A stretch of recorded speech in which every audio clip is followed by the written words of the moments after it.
Part 1 हमारा 42 पे रुक गया था, तो 42 पार्ट 2 में हम देख रहे हैं अब आगे का। तो जो भील है वो आपका राजस्थान है, गोंड छत्तीसगढ़ है, लिम्बूस आपका सिक्किम है, कांगया सिक्किम, और कोनियाक आपका नागालैंड है। ठीक है, जो ना आते हो वो लिख लीजिएगा, बार बार कहती हूँ। ऐसे प्रीवियस ईयर के परफेक्ट नोट्स बना लो, जो ना आते हो उनके नोट्स बना लो, बस वही रिवीजन करो। नेक्स्ट पूछा गया है कि नगरीकरण औद्योगिकरण का अनुसरण करता है कि हाँ, बिल्कुल सही है। विकासशील देशों में नगरीकरण अपने आप में एक आंदोलन है कि हाँ, नगरीकरण जो है विकासशील देशों में सब जो विकासशील देश हैं उसमें सब नगरीकरण करना चाहते हैं, तो एक वो आंदोलन टाइप का ही है। लेकिन ये इसका कारण नहीं है कि क्योंकि अनुसरण इसलिए नहीं करता कि ये एक आंदोलन है, ये इसकी अलग वजह है। ठीक है, अनुसरण करता है कि सीधी सीधे जहाँ नगरी औद्योगिकरण होगा वहाँ नगर तो होंगे ही, वहाँ रोजगार होंगे, सब कुछ होंगे, तो वो अपने आप नगर की तरफ प्रस्तावित होगा। तो ये दोनों ही सही है, पर ये इसकी सही व्याख्या नहीं कर रहा है, तो इसका ऑप्शन बी होना चाहिए, ऑप्शन बी। हाँ, तो ऑप्शन बी सही है।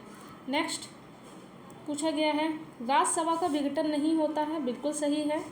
इसके 1/3 सदस्य हर दूसरे वर्ष सेवानिवृत्त होते हैं, ये भी सही है। लेकिन इसका रीज़न ये नहीं है, तो इसको देख लेना, ये अक्सर गलत कर देते हैं लोग कि विघटन इसलिए नहीं होता है कि इसके 1/3 लोग, वो तो एक अपनी प्रोसेस है कि हाँ, ये तो एक है कि ये हर हमेशा 1/3 जो है हर 2 साल में चले जाते हैं, तो लेकिन ये इसकी वजह से ऐसा नहीं है कि ऐसा है इसलिए राज्यसभा का विघटन नहीं होता, नहीं, वो विघटन नहीं होता है, बस इतना है। तो ये वही है कि दोनों सही हैं, पर इसकी सही व्याख्या नहीं कर रहा है, ऑप्शन बी इसका भी सही हो जाएगा। ठीक है, नेक्स्ट पूछ रहा है कौन सा विकल्प आपको बताना है कि राष्ट्रपति की तरह उपराष्ट्रपति का चुनाव भी अप्रत्यक्ष होता है, बिल्कुल सही। राज्यों की भूमिकाओं के साथ दोनों के चुनाव में महत्वपूर्ण भूमिका निभाते हैं, नहीं, उपराष्ट्रपति के में केवल संसद के रहते हैं, बाकी विधायिकाओं के नहीं रहते, विधायिकाओं के जो है वो राष्ट्रपति के में रहते हैं। ठीक है, तो ये केवल एक सही हो जाएगा। नेक्स्ट पूछा गया है किस राज्य के राज्यपाल संविधान के निम्नलिखित किस अनुच्छेद के तहत आपको बोला गया है कि अवकाश के दौरान अध्यादेश जारी कर सकते, तो आर्टिकल 213 अध्यादेश 213 में है। ठीक है, नेक्स्ट पूछा गया भारत में नीति आयोग की स्थापना जनवरी 2015 में कैसे हुई थी, तो मंत्रिपरिषद जो था संघ का, संघीय मंत्रिपरिषद द्वारा एक विशिष्ट प्रस्ताव से हुई थी, याद रखिएगा। नेक्स्ट आपको ये मिलाना है संशोधन, तो ये संशोधन बड़े गड़बड़ हैं इनके, बाकी आप लिख लीजिएगा, बाकी ये उस समय का कुछ रहा होगा जो भी हो। तो 94वां जो संविधान संशोधन है उसके तहत अनुच्छेद 164 में संशोधन हुआ। 95वां जो संशोधन अधिनियम आया था उसके तहत 334 में संशोधन किया गया। 96 में 8वीं अनुसूची में संशोधन किया गया। 103वें अनुच्छेद 15 में संशोधन किया गया। हालांकि मैं तो ये नहीं लिखूंगी, कोई इसका मतलब नहीं क्वेश्चन का, आपको लिखना हो तो लिख लीजिएगा। ठीक है, कुछ आरओ में बहुत से क्वेश्चन मिल रहा है, 10-15% क्वेश्चन ऐसे होते हैं जो कुछ भी पूछ लेते हैं। इंडियन इकनॉमी है कैसी है, भारत की इकनॉमी कैसी है, भाई सबको पता है मिश्रित अर्थव्यवस्था है, कि यहाँ पे पूंजीवाद के भी हैं और मतलब निजीवाद और सार्वजनिक क्षेत्र दोनों हैं, निजी क्षेत्र भी है और सार्वजनिक क्षेत्र भी है। मतलब निजी से आप देखेंगे तो पूंजीवाद और सार्वजनिक का देखेंगे तो समाजवाद, दोनों एक मतलब है, इससे समाज बन जाएगा, इससे ही अर्थव्यवस्था हो जाएगी। ठीक है, तो दोनों ही हैं। पूछा गया है निम्नलिखित में से कौन सा समायोजित सकल आय की परिभाषा के अंतर्गत आते हैं, तो आते हैं आपके सकल आय मतलब AGR के अंतर्गत कौन कौन आते हैं, तो AGR के अंतर्गत आपका ब्याज आय भी आता है, डिविडेंड भी आते हैं और आपका विदेशी मुद्रा लाभ, तो तीनों ही आते हैं। इसमें इकोनॉमिक्स थोड़ी टफ पूछता है, तो ये तीनों ही पार्ट आते हैं आपके समायोजित सकल आय में, क्या क्या, ब्याज आय, डिविडेंड और विदेशी मुद्रा लाभ, फॉरेक्स गेन। ठीक है, ये सारे आते हैं, तो इसका आंसर 1, 2, 3 हो जाएगा। नेक्स्ट ये आपका उस समय का करंट अफेयर रहा होगा, क्योंकि इसका कोई मतलब नहीं है 2000 और ये सब में ये दिया गया है, तो करंट अफेयर का है क्वेश्चन, छोड़ दीजिए। पूछा गया है भारतीय लघु विकास बैंक जिसको सिडबी कहते हैं, बहुत बार क्वेश्चन आया आरओ के, जब आप प्रीवियस ईयर देखेंगे तो बहुत बार आया, तो लखनऊ है। ठीक है, नेक्स्ट 90 स्थापना भी देख लेना, 90 में हुई थी। मौद्रिक नीति क्या है, तो पहली बात तो जो मौद्रिक नीति होती है वो RBI लेके आता है, तो राजकोषीय नीति से तो इसका कोई लेना देना नहीं हो, तो वैसे ही काट दोगे। ठीक है। मंदी के दौरान अधिक प्रभावी नहीं भाई, ये प्रभावी मांग को नियंत्रित करने के लिए लाई जाती है ना, उपाय है ये। जब कुछ मांग ज़्यादा हो जाती है या कुछ भी होता है तो मांग को नियंत्रित करने के लिए लाई जाती है मौद्रिक नीति। मुद्रास्फीति अर्थव्यवस्था के निम्नलिखित वर्ग को लाभकारी होगी। तो सीधी सी बात है, लेनदार जो होंगे, लेनदार, हाँ, लेने वाले जो होंगे उनको मुद्रास्फीति के समय ज़्यादा बेनिफिट होगा, उनके लिए बेनिफिशियल रहेगी लेनदारों के लिए।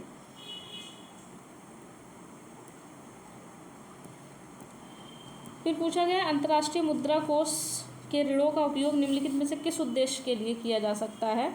आर्थिक विकास हेतु योजना के लिए, भुगतान संतुलन में अस्थायी कमी को पूरा करने के लिए, केंद्रीय बैंकों के स्वर्ण कोषों को बढ़ाने के लिए, या औद्योगिक विकास को। तो भैया अंतर्राष्ट्रीय मुद्रा कोष है तो ये सीधी बात है, ये ऐसे विकास को ले जिससे अंतर्राष्ट्रीय स्तर पर मतलब समन्वय बना रहे सभी का। तो सीधी सी बात है, भुगतान संतुलन हमारा अंतर्राष्ट्रीय होता है, देश और विदेश से रहता है, इसलिए अस्थायी कमी को दूर करने के लिए। तो सीधा सा ये हो जाएगा आंसर इसका। श्वेत वस्त्र काले वस्त्रों की अपेक्षा ठंडे होते हैं। क्यों ठंडे होते हैं? सीधी सी बात है, ये सारे प्रकाश को परावर्तित कर देते हैं, इसलिए कहते हैं गर्मियों में है सफ़ेद कपड़े पहनने, जो लोग पहनते भी हैं। आपको बताना है कि कौन सी खोज के अनुसार सबको उनके कालानुक्रम में लगाना। तो वही क्वेश्चन हो गया, किसको ही आता होगा। तो बस चाहो तो लिख लो, डायोड 1904 में हुआ था, ट्रांजिस्टर 1948 में हुआ था, आईसी इंटीग्रेटेड परपथ वो है 59 में हुआ था, और जो एसएमडी है वो 1960 में हुआ था। तो इस हिसाब से विकल्प से छोड़ने वाला क्वेश्चन है ये। वैसे भी इसमें आपको बताना है कौन सा कहाँ है, तो वही है, थोड़ा सा छोटा कर लेती हूँ कि आपको विकल्प दिखें। सिरका, आपको पता है सिरका एसिटिक अम्ल होता है आपका, ठीक है, तो सिरका में आपका एसिटिक अम्ल आ गया। दूध का खट्टा आपको पता ही होगा, लैक्टिक होगा। हड्डियों में आपका यूरिक अम्ल जम जाता है। अमाशय में हड्डियों में पूछा गया, उपस्थित यौगिक पूछा गया। अच्छा, तो आपका हड्डियों में कैल्शियम होता है, हड्डी कैल्शियम मिलाई लेंगे। फिर अमाशय रस में उपस्थित जो रस होता है वो HCl होता है, हाइड्रोक्लोरिक अम्ल, ठीक है। तो ये आपका जो है वो आप अपना कर लीजिएगा, जो ना आता वो लिख लीजिएगा। नेक्स्ट, रेडियोधर्मिता के संदर्भ में आपको बताना है। रेडियोधर्मिता एक नाभिकीय गुण है, बिल्कुल एक नाभिकीय गुण है। नाभिकीय विखंडन के सिद्धांत पर हाइड्रोजन बम, अरे भैया हाइड्रोजन बम विखंडन नहीं संलयन पे काम करता है, इसलिए ज़्यादा संलयन वाली चीज़ें ज़्यादा खतरनाक होती है, तो ये संलयन पे काम करता है, ठीक है। तो इसका आंसर पता है, 1 हो जाएगा ए, ठीक। नेक्स्ट पूछा गया है निम्नलिखित गैसों में से कौन सा जो गैस है, युग्म है गैसों का, वो गोताखोर पानी में सांस लेने के लिए इसका यूज़ करते हैं। तो ऑक्सीजन और हीलियम याद रखना, ऑक्सीजन के साथ हीलियम भी ले जाते हैं, ठीक है। नेक्स्ट आपको मिलाना है, तो ब्लीचिंग पाउडर का तो पता ही है, इधर आंसर में ही आ जाए। ब्लीचिंग पाउडर कैल्शियम ऑक्सीक्लोराइड होता है। बेकिंग सोडा बे है तो बाई लग जाएगा, बाई कार्बोनेट पहली वीडियो में मैं बताया था। सोडियम बाई का, जब भी बेकिंग सोडा और वॉशिंग सोडा में ही कंफ्यूज होता है क्योंकि दोनों में उभयनिष्ठ होते हैं सोडियम कार्बोनेट, तो बेकिंग से बाई लगा देना बस, तो बाई वाला सही हो जाएगा। और plastic of paraffin calcium sulphate hemihydrate, ठीक, तो ये हो जाएगा, या डाईहाइड्रेट या हेमीहाइड्रेट दोनों ही सही हैं, ठीक है। तो इसमें ये आप अपना कर लीजिएगा जो ना आता हो। ऑक्सिन, जिब्रेलिन, साइटोकाइनिन कोशिका विभाजन के लिए होता है। एब्सिसिस आपका जो होता है, ऑक्सिन जो छिड़का जाता है वृद्धि अवरोध के लिए, ऑप्सिसिस भी होता है। ऑक्सिन जो सबसे क्या कहते हैं उसको,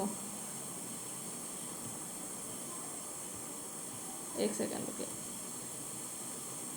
ऑक्सिन सबसे ऊपर ही पाया जाता है तो शिखर प्रधानता हो जाएगा आपका। ये ऑक्सिन आपका शिखर सबसे ऊपर पाया जाता है। साइटोकाइनिन कोशिका विभाजन, ऑप्सिसिस अम्ल जो होता है वृद्धि अवरोधक के लिए होता है। जिब्रेलिन आपका होता है कोशिका वृद्धि के लिए। तो ये लिख लीजिएगा जो ना आते हो, तो अपना मिलान कर लीजिएगा, ना आते हो हालांकि आंसर भी दिया गया है, ठीक है। नेक्स्ट ये है, मानव शरीर अपने लिए सभी विटामिनों का संश्लेषण कर लेता है, कभी नहीं, सारे विटामिन का संश्लेषण नहीं करता है, कुछ का, तो ये गलत हो गया। शरीर के उचित विकास के लिए विटामिन अनिवार्य होते हैं, तो ये सही है। तो ए गलत और आर, ए गलत और आर सही हो जाएगा, मतलब डी। ए सही नहीं है परंतु आर सही है। बताना है कोरोना रोगियों के उपचार के लिए हाइड्रोक्सी क्लोरोक्विन दवा निम्नलिखित में किस पौधे के छाल से मिलती थी? तो ये पता ही था, सिंकोना से मिलती थी।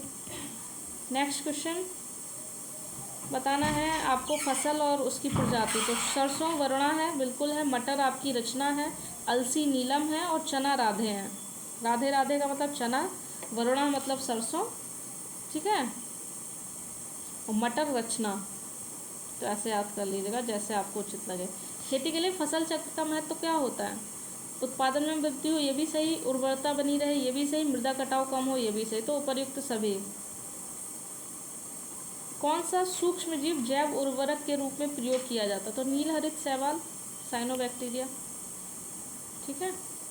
आगे बढ़िए। कुसुम एक तिलहनी फसल है जिसका वैज्ञानिक नाम है कार्थेमस टिक्टोरियस। कार्थेमस टिक्टोरियस, ठीक है, किसका? कुसुम का। अब यही बताना है कौन सा कालानुक्रम बताना है, तो सीधे आंसर में आइए। कृषि विज्ञान 74 में आया है आपका। प्रयोगशाला से खेत कार्यक्रम 1979 में आया है। राष्ट्रीय कृषि तकनीकी परियोजना 1998 में आई है। राष्ट्रीय कृषि नवोन्वेषी परियोजना 2006 में आई है। तो इसमें ना पता हो वो लिख लीजिएगा। जौ के अंकुरित बीजों के किण्वन के लिए बने शराब को क्या कहते हैं? तो जो जौ से है वो वाइन बनती है, बियर बनती है? बियर बनती है, नहीं वाइन, बियर बनती है। जौ से बियर बनती है, ठीक है। जौ से बियर बनती है।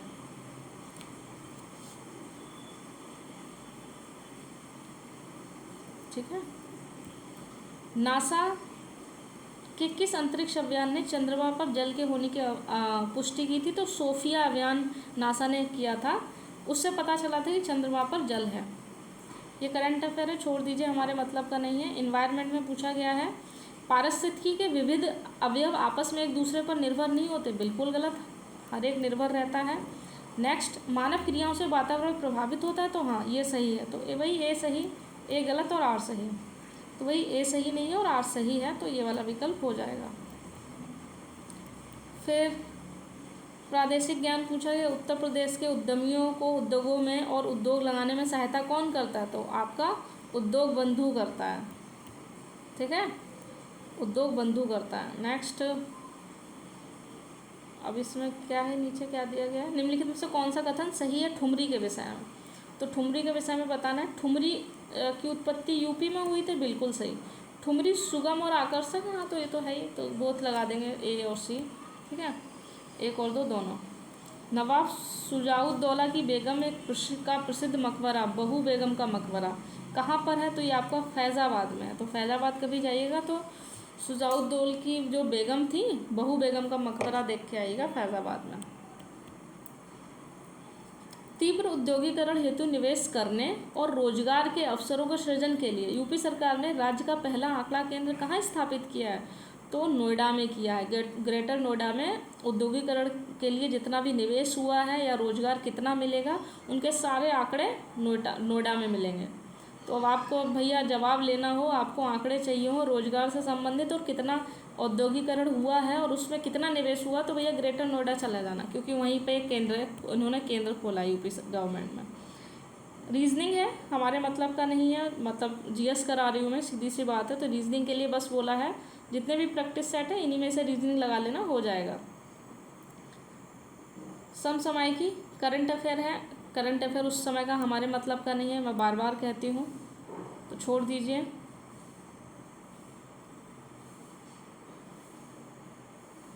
अभी करंट अफेयर है। अभी ये फल और सब्जी वाला केरल, ये अभी भी याद है। खैर ये सब करंट अफेयर है, छोड़ दीजिए करंट अफेयर को। हम करंट अफेयर अपना देखेंगे 23 वाला। कहाँ तक है करंट अफेयर? करंट अफेयर विविध में आ जाइए डायरेक्ट। विविध में पूछा गया है हाल ही में पहला लैंगिक सामाजिक मानक सूचकांक। अब लैंगिक के लिए है तो सीधी बात है यूएन ही काम करेगा, तो उसके लिए यूएन डेवलपमेंट प्रोग्राम यूएनडीपी में लैंगिक सामाजिक मानक सूचकांक निकाला है, ठीक है। मैंगलोर के मध्य एक संबंध, जैसे मुंबई कोलकाता से संबंध है, वैसे ही मैंगलोर का कोचीन से संबंध है। ठीक है, तो वो रीजनिंग का था। खैर आपको क्या बताना है, वही कालक्रम लगाना है। तो सबसे पहले क्या आएगा, सबसे पहले छोटा आएगा कि आपका सबसे पहले प्रयागराज आ जाएगा, तीन तीन आएगा, फिर एक आएगा, तीन एक से आप अपना लगा लीजिएगा, मतलब तीन एक आएगा, फिर पाँच आएगा, फिर चार आएगा, फिर दो आएगा, तो सी हो जाएगा। ठीक है, तो आपका विकल्प सी हो जाएगा। रीजनिंग है, छोड़िए, ये करंट है उस समय का। अवध सल्तनत के हिंदू नायब वजीर के संदर्भ में बताना है। तो बताइए कौन ही जानता होगा इन्हें। राजा टिकैत राय, नवाब आसाफुद्दौला जो थे, आसफुद्दौला उनके अर्थमंत्री थे। फिर दूसरा गया, अवध के नवाबों के राज्य में समानता कतिपय हिंदू जातियों के लोगों को उच्च स्थान प्राप्त था। तो आंसर देखिए भैया, एक और दो दोनों सही है, तो बस लिख लीजिएगा, मैं तो ये भी ना लिखूं। ऐसे कोई क्वेश्चन पूछता है, हाँ जो आने चाहिए वो आने चाहिए। इसीलिए जीएस में आपका 140 में से मेरिट वही 80 के आसपास है, तो आप सेफ सिक्योर में रहते हैं। वहाँ आपका 55 तो आराम से हो जाता है, क्योंकि उलूल जुलूल सवाल पूछते हैं आरओ वाले। तो ये है कि आपका 90 तो आराम से सही हो जाएगा। अगर आप अच्छे स्टूडेंट हो और आपने सारे प्रीवियस ईयर अच्छे ईमानदारी से लिखे हैं तो आराम से हो जाएगा। क्योंकि भाई 140 में से कम 80 90 क्या मतलब 100 तक तो वो अच्छे क्वेश्चन देता है कि किए जा सकते हैं। ठीक है, क्योंकि उसमें रीजनिंग भी जुड़ जाता है। फिर पूछ रहा है राजीव गांधी राष्ट्रीय विमानन कहाँ है आपका विश्वविद्यालय, तो आपका फुर्सतगंज रायबरेली में है। ठीक है, 118 ये आपको लगाना है। कौन सा जल जीवन मिशन कब आया था, आपका 8 में आया था, 11 में आया था, 8 में आपका सतत कृषि वाला आया था। तो ये लिख लेना, ये इम्पॉर्टेंट है। राष्ट्रीय संवर्धित ऊर्जा क्षमता मिशन 9 में आया था, जल जीवन मिशन 1 में आया था, एक एक व्यक्ति को पानी पिलाएंगे, तो ऐसे याद रखिए। तो 11 में हो गया। हिमालय पारिस्थितिकी वाला 14 में हो गया। सतत कृषि 8 में हो गया। ये इससे पहले वाले प्रीवियस किए थे उसमें भी ये क्वेश्चन आया था, इसलिए कह रही हूँ इम्पॉर्टेंट है। ठीक है, लिख लीजिएगा अपने नोट्स में। पूछा गया पश्चिमी देशों के नगरों में पुरुषों की अपेक्षा स्त्रियों की संख्या अधिक पाई जाती है। अच्छा, फिर दूसरा कह रहा है पश्चिमी देशों में कृषि कार्य नवीन तकनीकों से किए जाते हैं जिसमें पुरुषों की भागीदारी अधिक होती है। तो लग तो दोनों सही है, लेकिन व्याख्या सही नहीं लग रही है मुझे।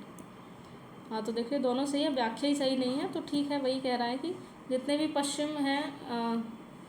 पश्चिम के देश हैं वहाँ पे पुरुषों की अपेक्षा स्त्रियों की संख्या अधिक पाई जाती है। ठीक है, और इसलिए नहीं पाई जाती है कि पश्चिम देशों में कृषि कार्य नवीन तकनीकों से किए जाते हैं जिसमें पुरुषों की भागीदारी अधिक होती है, इसलिए नहीं, इसकी वजह कुछ और होगी। हालांकि हैं दोनों सही, लेकिन ये इसलिए नहीं है कि नवीन तकनीकी है उसमें पुरुष जो है वो वहाँ उनकी भागीदारी अधिक होती है कृषि कार्यों में, तो ये इसकी वजह नहीं है, इसीलिए। बाकी हैं दोनों सही है। ठीक है, नेक्स्ट पूछा गया है 20 कथन फिर बताना है। पाकिस्तान में बांग्लादेश की तुलना में अधिक नस्लीय और जातीय विविधता है। हाँ, बांग्लादेश अच्छा ही है पाकिस्तान से, तो पाकिस्तान में कुछ ज़्यादा है स्थिति, तो ठीक है। ये पंजाबी पाकिस्तान की आधिकारिक भाषा है, कतई नहीं, पंजाबी तो हो ही नहीं सही। अधिकांश लोग बोलने में उर्दू भाषा का प्रयोग, नहीं, ये तो गलत है। पाकिस्तान में तो उर्दू होगी, तो गलत हो जाएगा।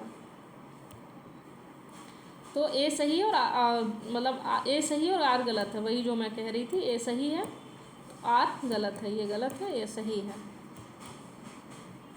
फिर नेक्स्ट, अच्छा ये 120 है, मेंस का था, तो हमने ये मेंस का 2016 का भी निपटा लिया है। पार्ट 1 और 2 में आया है, पार्ट 1 और 2 दोनों देख लीजिए। मैं बार बार कुछ चीज़ें कह रही हूँ कि क्या आप जो हैं वो जितने भी मैं प्रीवियस करा रही हूँ,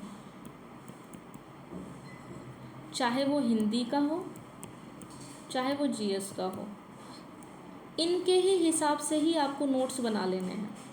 ठीक है, इतना भी कर लिया, अगर इनके हिसाब से नोट्स बना लिया कि मान लो ये वाला क्वेश्चन था, इसमें जो आ रहा था वो ठीक है, जो नहीं आ रहा था उसी का लिख लिया, फिर उसके बाद आपके एक परफेक्ट नोट्स बन जाएगा। जब इतने सारे का बस केवल इन्हीं को रिवीजन मारिए। ठीक है, रीजनिंग उधर अपना देखते रहिए, करंट मैं कराई दूंगी, तो इससे बाहर कुछ नहीं आना। 140 स्कोर कुछ नहीं है 200 में से, मतलब सीधी सी बात है। 140 जीएस हो गया, उधर 60 हो गया, कुछ नहीं, हमें 80 इधर लाना है, उधर 55 उधर से ही कर देना। 8 5 13 135, तो ये तो लास्ट टाइम भी इतनी मेरिट नहीं गई थी, लास्ट टाइम भी 125 25 कुछ गई थी।